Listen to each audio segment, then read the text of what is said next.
Kunabantu besifazane abangazi ukuthi impilo yomuntu wesifazane umzimba wakhe kudestroywa umuntu wesilisa.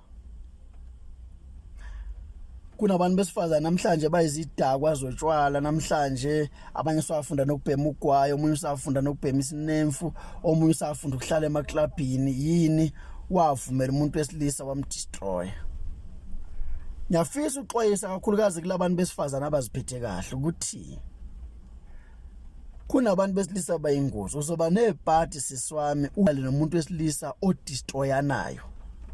Uzokudestroya physically, akudestroy psychologically, akudestroy emotionally. Suke seqedileke ngawo umuntu wesilisa. Abantu besifazane abaningi badestroyekile empilweni through isex, ngoba ingozi sex before marriage. Ayikho into eyingozi emhlabeni njenge sex before marriage. Ngathi kuhlukumezeka abantu abashadile behlukunyezwa abantu besilisa, ubuyini ke wena? Usuqhamuka nje uthi wena uyashefa, uyakumfana ngoba uhlushwe inkanuko yasesihogweni. Akaze kubulale umuntu ukuzibamba nokubekezela, ukuba perseverant.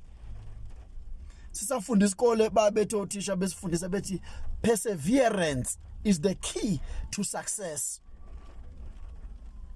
Perseverance, being perseverant is the key to success.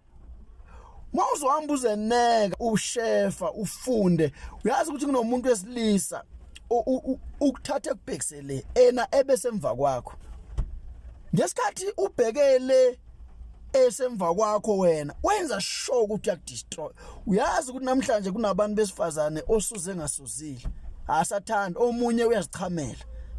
Yabo, omunye meke wapresswa nje umchamo uthi eqambe ehlala phansi umchamo usuvela akusekho ma break, akusekho lutho, umuntu wesilisa. Yingakho uNkulunkulu nokhokho bethu nendabuko yethu nesintu sakwantu sithi lala nendoda ekulobolile. Kumnandi kakhulu ngoba noma kungenzekana empilweni yakho uyofela emzini wakho, ngeke ufele entabeni. Ke sidabukile yabo njengoba ku December odadewethu nakini nakithi nakuphi bazokwehla nezingane ezingaziyo ukuthi ezakwabani. Bazokwehla nezingane akalo muntu akadeli ukuzala izingane ezihlukene ngeyibonga.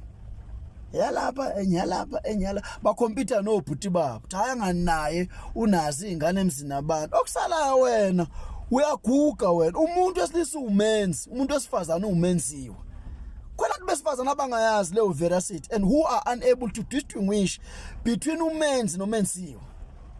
Uma mina ngikhuluma la bayangenyanya, yabo. Umuntu uyaqhamuka ubona ngecomment aqhamuke lo muntu with her lugubrious face, aqhamuke la with her grumpy face, ezoqhamuka ezokhomenta misinterprete inkulumo yami. Mina angifuni ungilalele ngama emotions, ufuna ungilalele ngendlebe. Maka wangilalela ngendlebe into engisho izo zenhlizweni zemqondweni, uzobona bakhona abantu besifazane la who are very supportive la kimi kule content yami, abaziyo ukuthi ngempela umuntu akakhuluma manga, yabo. Ngoba akekho umuntu wesifazane owazalelwa ukuba isifebe. Uyazenza wena ukuthi ube isifebe. Uyabona namhlanje obusuthuvi babantu besilisa nje. Umuntu wesilisa ulala nawe namhlanje engabuye ephinde efisa ukulala nawe ngoba vele usuyanyanyeka. Ngoba uNkulunkulu akakudalelanga ukuthi wena ushintsha amadoda, ushintsha amadoda ngoba uyisifebe sensha.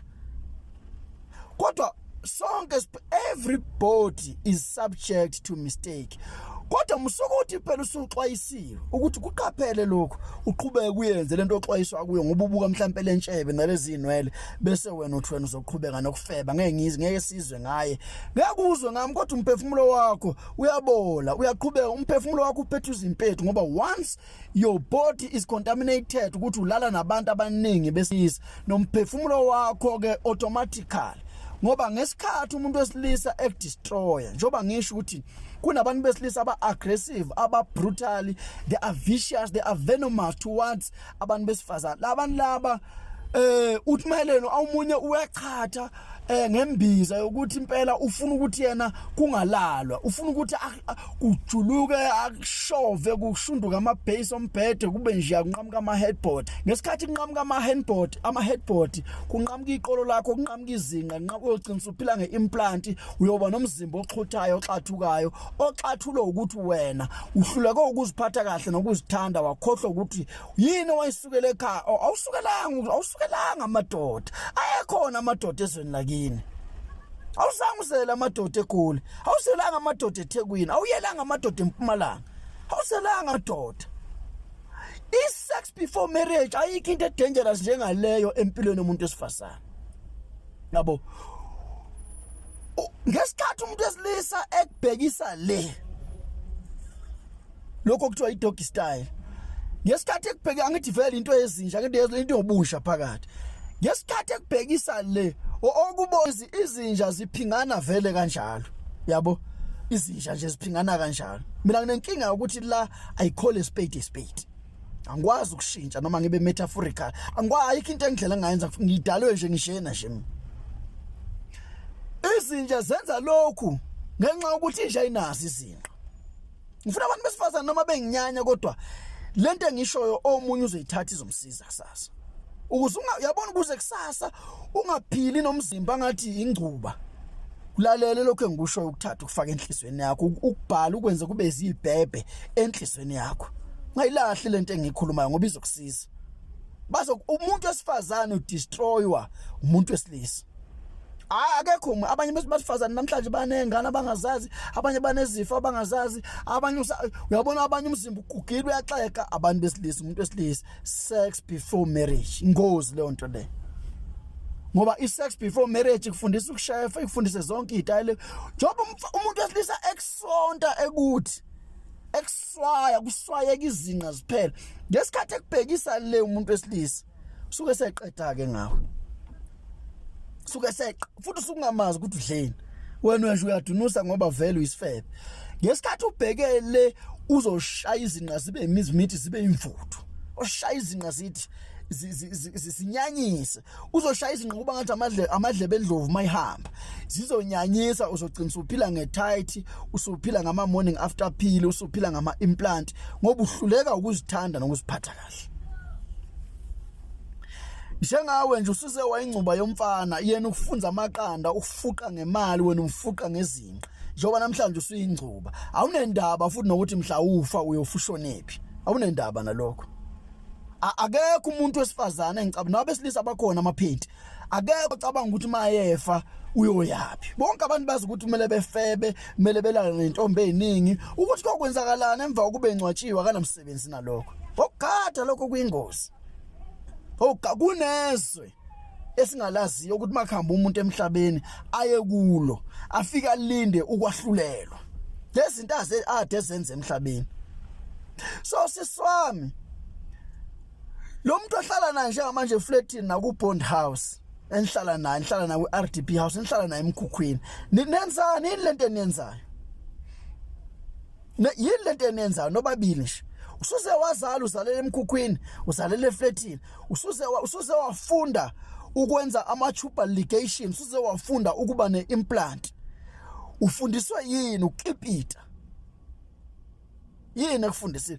Uzothi lo muntu wesilisa uzokunyanya ngelinye, uzokukhafula njengomoba. Umuntu uma esewudlila umoba udla amanzi waqede, bese lokho usuke sekusela amakhafulita awathimise phansi. Umuntu wesilisa wena njengoba uhlala nomfana esebenza, ufana ne-toilet seat, shuthi konke ukungcola engahamba eyolala nomahosha, eyolala nenye intombazane lapha enzeni, uzobuye ezolala nawe, konke lokho kungcola kuzocontaminate, kungcolisa umphefumulo wakho. Yini utshatshuliswa yini ukulala nomfana esebenza ukuthi engafuni ukukulobola? Yini ulambile, uhlulwa yini? Kunamantombazane azamayo la empilweni, kunamantombazane angenayo ipride azamayo. Wena unikela ngomzimba wakho nangezinqa zakho, awuyuthi nemhla ufa ngelinye ilanga, mhla kungena umzimba wakho, isidumbu sakho phakathi komuzi wakini, kuba ngathi kungena isiqalekiso. Wona umhlabathi oyolala kuwo uthini ngawe? Mhla uvukela kwelizama ukuthi uba inhlanhla kunqoba ithuna, uyofika wenzeni? Ngoba ngathi yini uyovela njengani ngale? Uyovela njengesifebe, noma uyovela njengonondindwa, noma uyovela njengesalukwazi, noma uyovela njengentombazane, noma uyovela njengomakoti, uyofika uvele njengani kwelizayo. Njengoba nje ngikhuluma nje wena nama-abortion akho nje osuwenzile empilweni. Uyofika uthini uNkulunkulu wakudala nabazali bakho ongabazi kodwa bona abakwaziyo. Uqapheleni bosi mthanda ukuvuma abantu besilisa banixhaphaza.